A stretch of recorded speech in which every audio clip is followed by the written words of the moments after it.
Welcome back, everyone. Welcome to a new video here we're currently here in Pozo Izquierdo, and we want to have a little bit of a discussion that's sometimes going on in the internet or even here at the beach, and is what is better, Pozo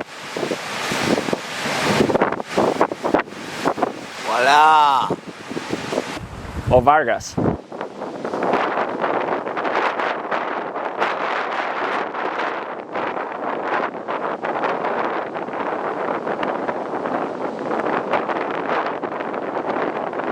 It's basically two most known spots in Gran Canaria. They've been famous for many years. There's been a World Cup in Vargas many years ago. There's been a World Cup in Pozo for many years. Pozo is known as one of the best places to windsurf around the world. It's kind of the mecca for windsurfing, together with Suitability and Maui. And you know, it's kind of a 10-15 minute car drive between the two spots, and we will just go over some points and see which spot is better. To be honest, I might be a bit biased. I try to be as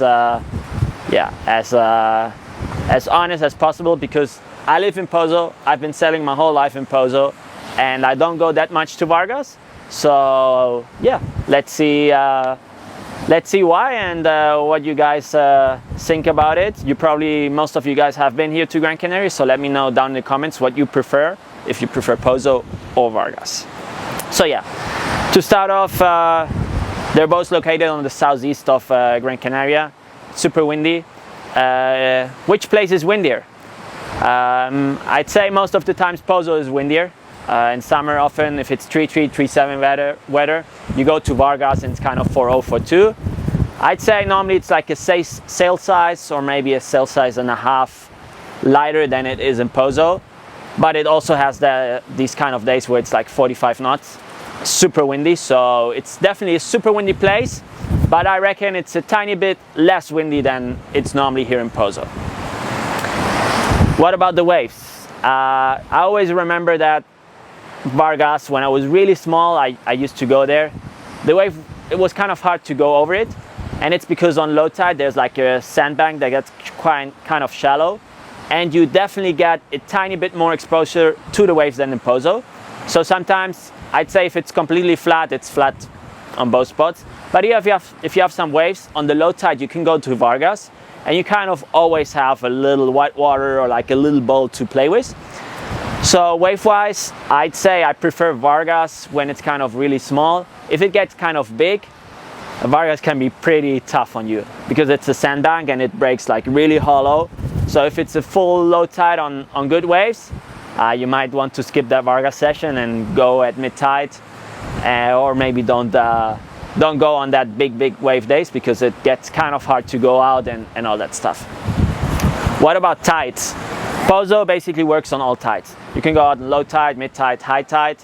Me, I always recommend mid to high tide, but there's a lot of people who prefer low tide. So it kind of works on all tide. Maybe if there's a really low tide, it gets too choppy, or really high tide, you get some backwash.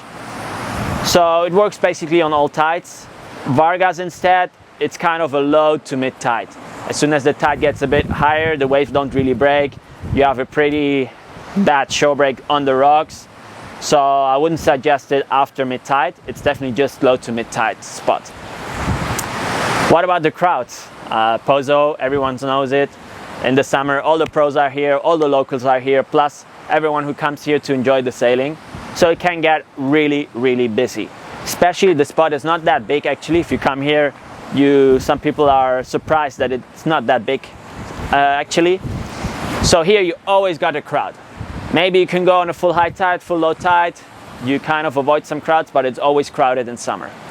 Vargas, on the other hand, can be crowded. If it's crowded, it's a nightmare to sail in, because it's kind of like a line of waves, so everyone wants to jump and wave ride kind of on the same kind of stretch of where the wave breaks. But often it's not that crowded. You can go there on the mid-tide and have sessions with 5-6 people out. Sometimes if you go not on the weekend, or it's not full on summer, you can have some pretty amazing sessions with not many people out. So there, it's definitely a big advantage from Vargas, that if you don't like crowds, over there it's often way less crowded than here. What else? Both of the spots have a parking right in front. It's like 50-meter walks to the ocean, so it's quite easy. That's something pretty nice about both of these spots. So now, why don't I go more to Vargas? To be honest, I guess it's, you live here in Pozo, you wait for the right tide, you see it, you go out and all that stuff, so it makes it just everything way easier. This year I've been going a lot more to Vargas, and I have to say I've been loving it. I've had 1 or 2 terrible sessions, but everything else was pretty much super fun sessions. So now I definitely want to go more to Vargas again. Also the wave is a bit different, it's more sideshore often, it has more punch. So I definitely want to go there more, and I've been loving it, to be honest. So you're probably going to see some more videos from Vargas during the next year. And yeah, all in all, as I said, both of these are 2 amazing spots. Both of them have their advantage, their disadvantage. Sometimes Vargas is really shifty wind-wise. When it goes a bit more north, you would think it's better, but actually it's a bit worse because you have a big mountain in front of it, so it gets really kind of gusty. And yeah, as I said, overall 2 amazing spots. Pozo is always going to be my first pick just because I live here. For the average guy, it's probably a bit easier. You have the rental, you have the restaurant, you have everything right here, so it's way easier than Vargas, where you basically don't have anything. It's just a rock beach with a big house where Philip used to live.